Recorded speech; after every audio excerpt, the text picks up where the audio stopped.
June 16th, 11:17 a.m., District Court Defendant Lobby number 2. Trucy! Trucy! You move quick, Apollo. Good show. Good show. Trucy, you okay? I thought... Don't cry, Apollo. Those good-for-nothing gangsters. There are some things you just don't do. I'm pressing charges. Wait, just calm down, Apollo. Or else...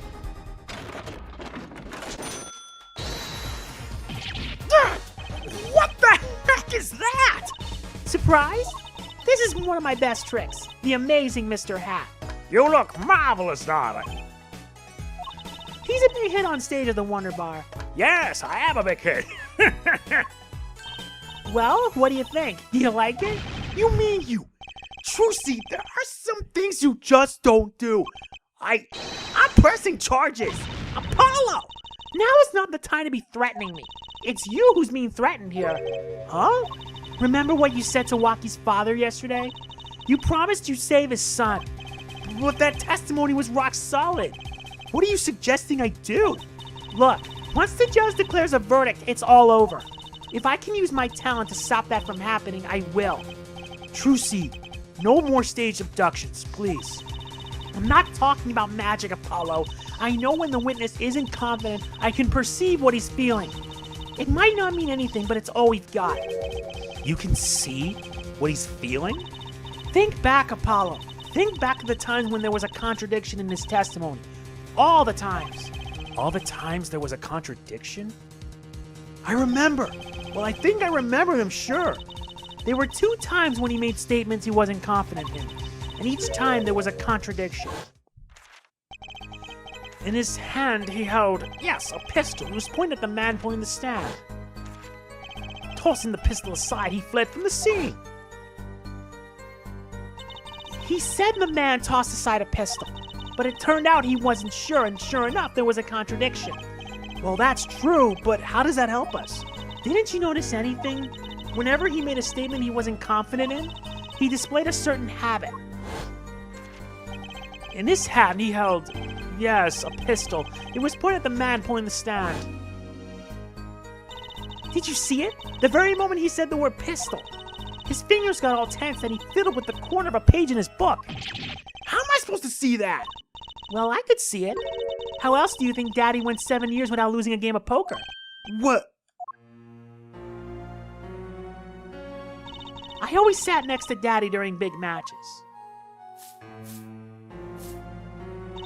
I could see what his opponents were feeling.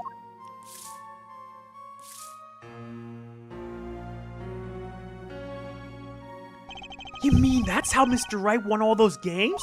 It's not cheating officially. I wasn't looking at their hands or anything. And I wasn't there all the time either. Daddy's quite good at poker after all, but not good enough to go undefeated that long. Great, so he cheated, but what does that do for us? I don't believe this. You have to listen to his testimony one more time. No, scratch that. You have to watch his testimony. Perceive the truth. Watch a testimony. Perceive the truth? The only thing I'm going to perceive is that I'm going to lose. Not true.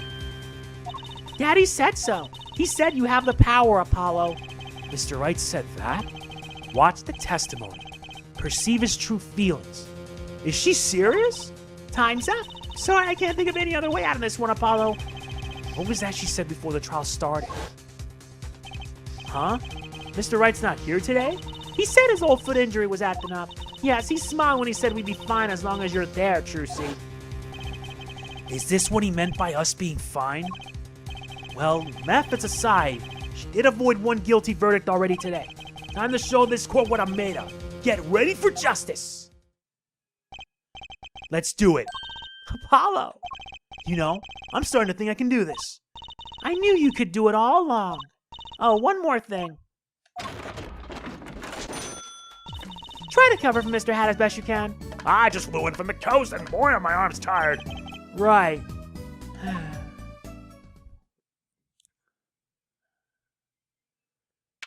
June 16th, 11:40 a.m., District Court, Courtroom number 4.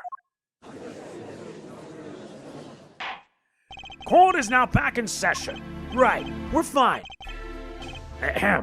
I'd like to say to the young lady standing next to you, Mr. Justice. Oh, you mean me? Don't you have anything to report? Anything concerning the mysterious phantom in the silk top hat? Right, him. Don't worry about him. I settled that. You settle that? Yes, it was an out-of-court settlement. Right. Perhaps Frelaine would have us believe it was nothing more than a passing dream. A fantastic illusion. Now you see it, and now you don't. Am I right? I think he's on to me. I wish he would stop being so cool. Let us dispense with the niceties and get straight to the matter. What are your plans for our gifted witness? Right. The defense would like to request another cross-examination. Because I forgot to ask something. There was no issue with the witness's previous testimony. I will grant your request, however, but this court will not permit stalling for time. Understood, Your Honor. Don't forget, Apollo. When he isn't sure about something, he has a habit of fiddling with his book. Guess we gotta replay the testimony again. I could not prevent the killer from leaving the scene, nor could I simply leave the scene in good conscience. Ergo, I used my cell phone to call the police. Until the police arrived at the scene, 10 minutes later, I saw no one else. I'm not sure I'm qualified to watch testimonies after all. Focus, Apollo. Find his weak spot. Focus. If only it were that easy. My ears hear what he says. My eyes see his expression. Do I have to do something more? What other senses do I have? What's this? My bracelet.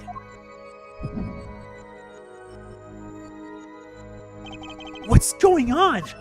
My bracelet feels different somehow. I think Daddy was right. You can see it, can't you, Apollo? You're almost there. Find the weak spot in his testimony. I know this sounds crazy, but my bracelet is trying to tell me something. It's time we show that truth. I could not prevent the killer from leaving the scene, nor could I simply leave the scene in good conscience. Ergo, I used my cell phone to call the police. And it says where the bracelet is. Hold it! So you called immediately after witnessing the murder. Police undoubtedly have a record of the call. Why don't check with them? Wait, Apollo. This has to be it. Wait, you mean his habit? Don't forget, Apollo. When he isn't sure about something, he has a habit of fiddling with his book. The only time he even had the book open was here. Which means this is the place to look for this habit. I don't know how I know, but I know. Know what? It's my bracelet. It's different somehow. I can feel it reacting to something about the witness. Your bracelet? I'm not sure I get this focus stuff you were talking about, Trucy, but I have a feeling that trusting my bracelet is the way to go. Okay, I just need to touch my bracelet with the X button as it reacts to the testimony. What's going on? I can see the witness's face, his expression so clearly. It's filling my mind. I can see nothing else, hear nothing else. Apollo, Trucy, what's happening to me? This is what I meant by focusing. Focusing? In this state, you can see everything, Apollo. Everything the witness does. That's great, but this is kind of freaking me out. Just look for Mr. Stickler's twitch, his habit. You remember it, right? Sure. When he says something he's not sure of, he fiddles with a page of his book. You got it. Right now, you're looking at the witness's face, and your eyes are sort of bugging out. I'll bet they are. First, move your focus of attention down to Mr. Stickler's hand. His hand? You know what to look for now, but you have to be looking at the right place. She's right. I can only see his face like this. Time to try changing my viewpoint. Perfect! Now you're really ready. Ready? For what? Ready to perceive the truth behind the twitch. Perceive? Try listening to the witness's talk as you focus. Then watch for his habit. Right. You mean when he fiddles with the page? That's right. That's your signal to look closer. To perceive with the X button. Find his weak spot and I guarantee we'll be able to give him the royal flush. Spoken like a true pokerhead's daughter. I'm a magician, thank you very much. So I have to pay attention to his words and his fingers. Don't worry, if you miss it, you can always try again. Right. Look out, nervous twitch. Here comes justice. Ergo, I used my cell phone. Got you. Gotcha!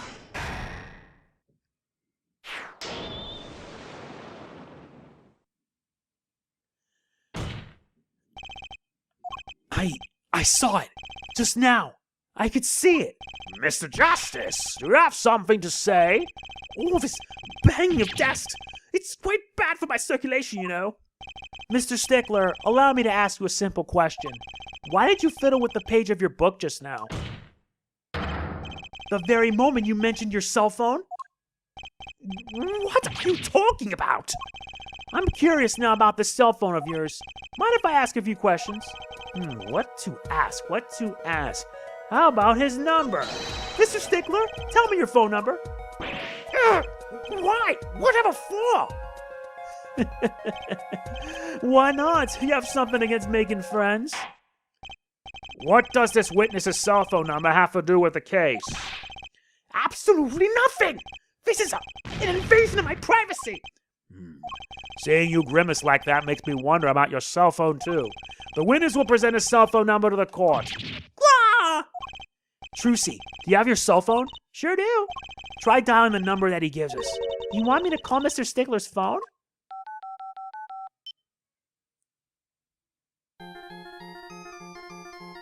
Oh my god, he is a fan of Gavin. I knew it.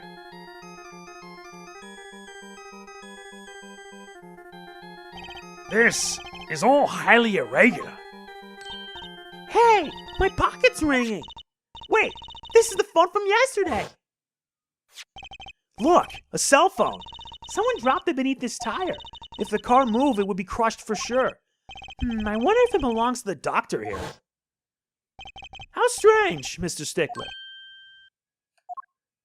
Can you explain why your cell phone is sitting here in my assistant's hand? Wait a minute.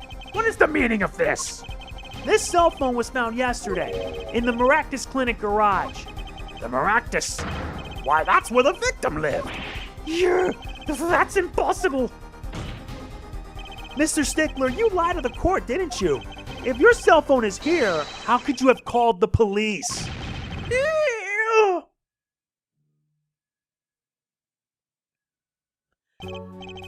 It's true, I didn't have my cell phone that night. That is why it can be said that I called the police from a public payphone. A payphone? So you didn't call on your cell phone after all. Just where was this payphone located, Mr. Stickler? Well, to indicate it with a startlingly high degree of accuracy, it was right around here. That's quite a ways from the park. But why did you lie? There can be only one reason. He didn't want the court to know he had lost his cell phone, because it was found in the victim's garage. What are you saying? Mr. Stickler, you broke into the Maractus Clinic garage on the night of the murder. This cell phone tells all. But that's ridiculous! That makes it sound like I snuck into this fellow's garage to commit some crime! As though I were trying to kill him! Well, Dr. Maractus was killed that night. Well, yes, but no! This line of reasoning has to be against the rules! Yes, it's true, I lost my cell phone, but you can't prove that I lost it that night! Well, Mr. Justice, if that cell phone was dropped the night of the murder, it does raise considerable suspicions as to a connection with the crime. Now's your chance, Apollo. Connect Mr. Stickler to the crime. Oh, he's already connected enough. I just have to prove it. Well, do I have a piece of evidence that can do the job? Can I prove a cell phone was dropped on the night of the murder? Yes! Of course I have evidence. Ooh, I like the swag I have, forehead. I take it. The court will see this evidence, Mr. Justice. Hit it, as they say. The evidence that proves the cell phone was dropped on the night of the murder is this mirror. That's a side view mirror? As it so happens, Dr. Maractus' car was in an accident. That took place the night of the murder. An accident? An accident. It happened a little after 9 p.m. just outside People Park, our murder scene. Dr. Maractus' car was hit a pedestrian. What are you trying to say? From the absence of a mirror, it's clear that the car was parked there after the accident, which means it was parked there after 9 p.m. on the night of the murder. If your cell phone had been dropped before the car was parked in that garage, then it would have been crushed. After all, it was lying on the ground right under the wheel. There we go, Mr. Stickler. The only time you could have dropped this in that garage was after 9 p.m., the night of the murder in the park.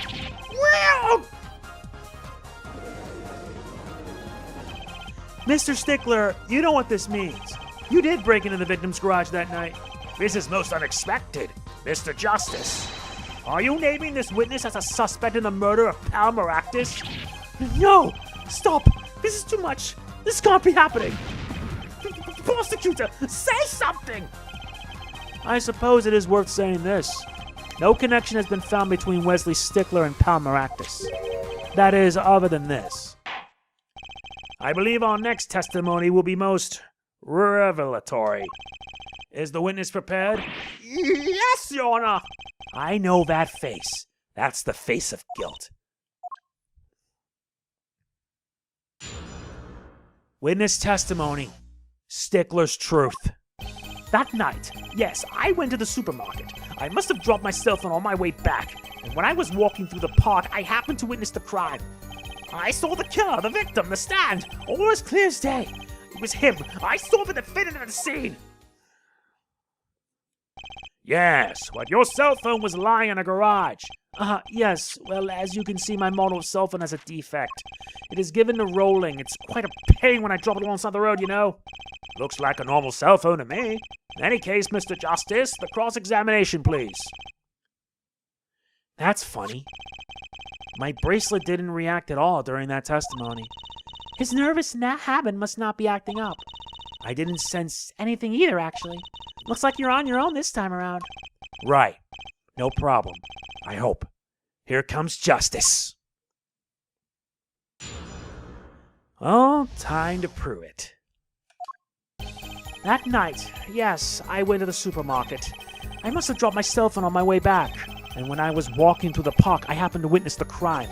I saw the killer, the victim, the stand, all as clear as day. This part of the testimony is the key. I know it. Should I press him about the killer, the victim, or the noodle stand? The noodle stand? Do you happen to remember the noodle stand? Quite well, yes. For a student of the sciences, keen observation and healthy curiosity are vital. I remember everything. I could even read the side. I believe it said, noodle.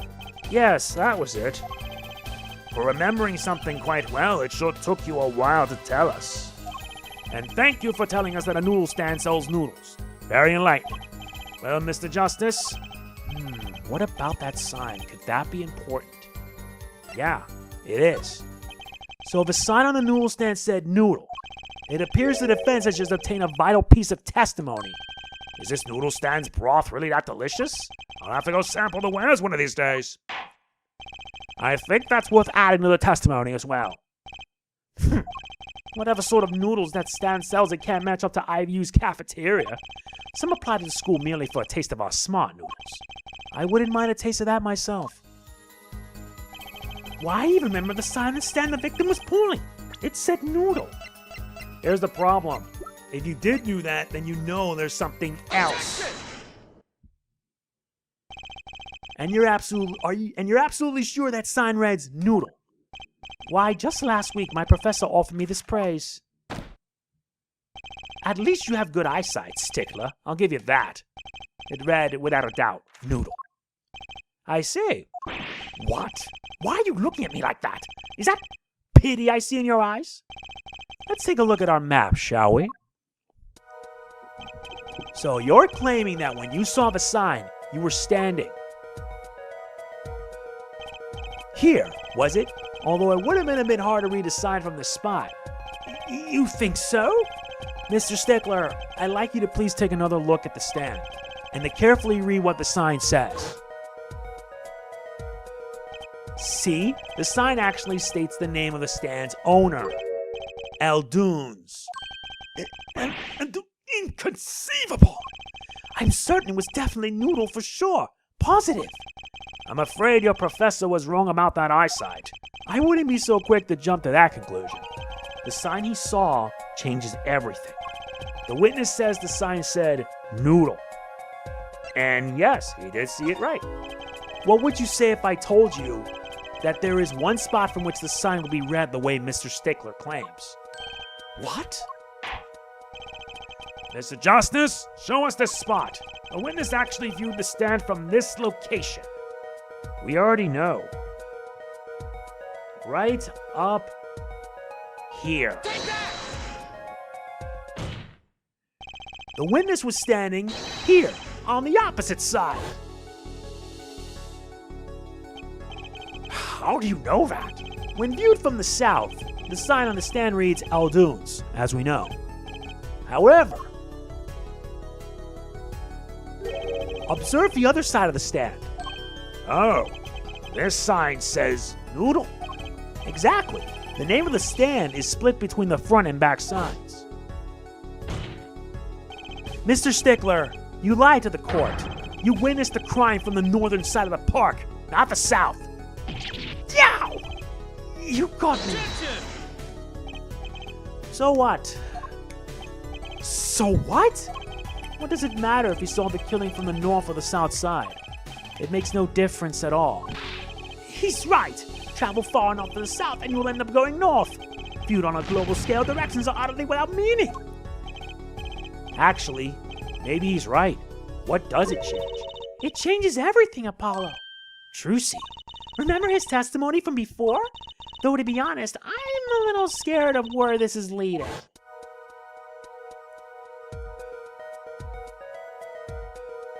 You're not wrong about that. The killer and the victim are facing each other here. Then at the moment the killer raises his weapon, Mr. Stickler shouts. At which point the victim turns his head to look, and the killer fires his pistol.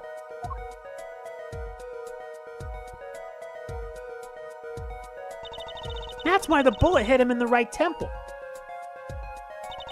No contradictions, right? Right. But if Mr. Stickler was standing on the north side of the park, that reverses the whole scenario.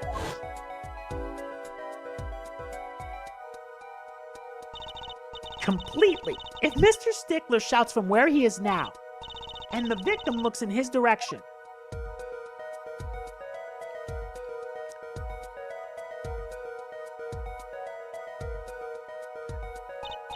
the bullet would have had to hit his left temple. In other words, someone standing at point K couldn't shoot the victim in his right temple. It's impossible. That's right. So now that we know that Mr. Stickler was standing on the northern side, the wound location takes on an entirely different meaning. Indeed, you are absolutely correct, Flurlane. What meaning? The entry wound was on the right side of the victim's head, correct? Well, the right side of the victim's head is north. North? But that's where the witness, Wesley Stickler, was standing. Correct. So if he was standing to the north, then the only person here who could have shot the victim in the right temple was Mr. Stickler himself.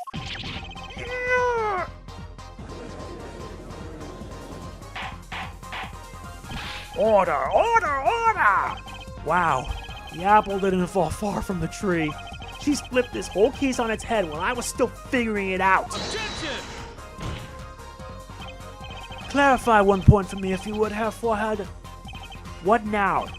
Are you truly accusing this college student of murder? Well, I can't say he exactly looks innocent, but something still doesn't feel right. I just can't picture him as the real killer. No, please, looks aside, I'm really a nice guy. All my friends say so. Let's hear what the defense has to say.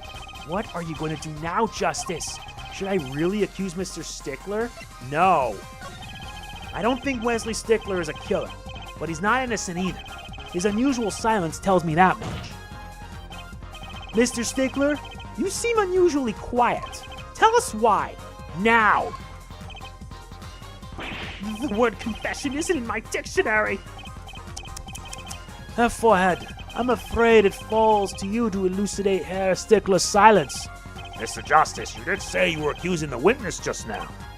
For a crime other than murder. Your reason? The court's all ears. God, I know he's guilty of something, but what crime other than murder is there? Do I have evidence that shows his involvement in some other crime? Your evidence? The court's all ears, Mr. Justice. Show us evidence that points to the witness's involvement in a crime. The only thing else. This. The evidence is this. What is that? Women's underwear? Hey, those are mine.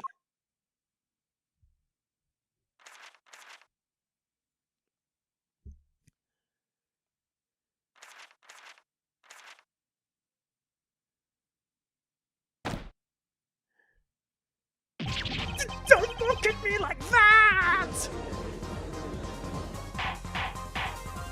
Order, order, order! Mr. Stickler! Well, I can't say this comes as a shock. It's not what it seems. By Pythagoras' theorem, I swear it. On the night of the murder, just past 9 p.m., a young girl catches a panty snatcher red-handed.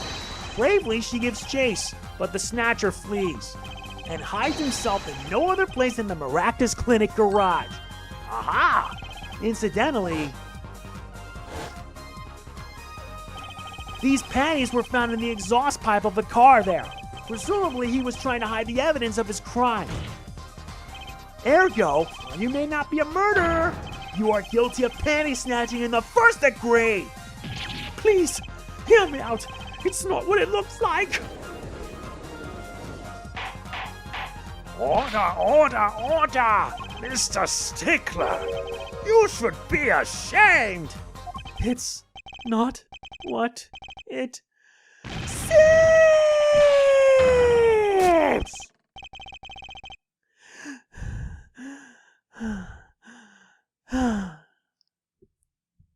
So, are we to understand that you were silent not because you were guilty of murder, but because you lacked the courage to admit your theft of this girl's undergarments? Ahem. Perhaps that you are not aware that my school's name was originally written IV. I stands for intelligent. V stands for valiant. See? Your point? I'm not done. Now, I'm a major in the science department. And what does science teach if not curiosity? Yes, we of the IVU science department are valiantly curious. No challenge is too daunting, and what greater challenge to science than a mystery? Come on, you're talking about a girl's panties here. No, you do not understand. A mystery is the unknown, and the unknown is unacceptable. And my friends, when it comes to mysteries, those panties are the promised land. From the moment I first laid eyes on them, I was compelled to investigate. For science. A full-size car tire was only the first mystery those panties revealed. A tire? Yes, I saw her do it. She pulled a tire out of those panties. But that's not all. First there was the tire, then a stew pot, and a frozen chicken. One mystery after another. It was magic. Oh, I remember now. He's one of the regulars in the audience at the Wonder Bar. Huh? He's talking about my magic panties trick. I just don't understand. A broom from a pair of panties? It mocks the very laws of physics. A broom and a frozen chicken, Trucy? Whatever happened to doves and bunny rabbits? Mr. Stickler, you stole this girl's panties to understand a magic trick? You say panties, but they are so much more than that. For me, they are an object for serious study. I wonder. There has been a recent rash of panty snatchings in the area. Were they all you? I am sorry, but I did it for science. Each time I spied a pair of panties flapping in the breeze, I thought maybe this would be the pair that would elucidate the mystery. Even that night as she chased me through the streets, I wept tears of joy. Perhaps this is the night that I will seize the truth that lies within those panties. Yet where was I? For once again the lacy hot pattern truth slipped to my fingers. Still, that leaves one thing unexplained. Ah, you refer to our witness's other lie, yes? The witness claimed he saw the crime from the south, but was in fact in the north. Indeed. Would anyone care to explain why he lied about that? Be my guest, Herr Forehead. Me? Did I not hear you correctly? Did you not say you do not accuse the witness of murder? Why then did the witness lie about his location at the time of the shooting? Or have you no idea? Apollo, There's something about the way the diagram is arranged right now. When you think about it, right near where Mr. Stickler was standing, isn't there a... Well, Mr. Justice, what say you? Do you have any evidence to show why the witness lied about his location? As a matter of fact, I do. Wait. The evidence that shows why he lied is this. What? More panties? How many panties are you carrying in your pocket, Herr Forehead? These are the last. Honest. These were found in a trash can at the park. Looking at the diagram, we can see that the trash can was right next to where the witness stood. Mr. Stickler, you did it! Alas, I'm a failure as a scientist. I can't unravel the mysteries of the universe. I can't even unravel a pair of panties! So, these panties are your handiwork as well? That night, I had been chased, hounded into the Maractus Clinic garage. Weeping in frustration, I was forced to abandon my prize. Don't you see how I felt? Believe me, I'd rather not. I hid in the garage for a short while. Then, abandoning the panties, I made for home. To avoid the office where the girl works, I went towards the south entrance. When I saw them hanging there on a clothesline by a giant mansion. A giant pair of panties! Apparently, he didn't know those bloomers belonged to the mob. I had them, safe in my pocket, ready to take home, when I stumbled upon a murder. The murder of Dr. Maractus. I reported what I had seen, but as I waited for the police to arrive, I got scared. What if they searched me? That's when you dispose of the bloomers? Yes, it was a severe blow to the progress of science, but one that had to be borne. A fascinating if disturbing tale.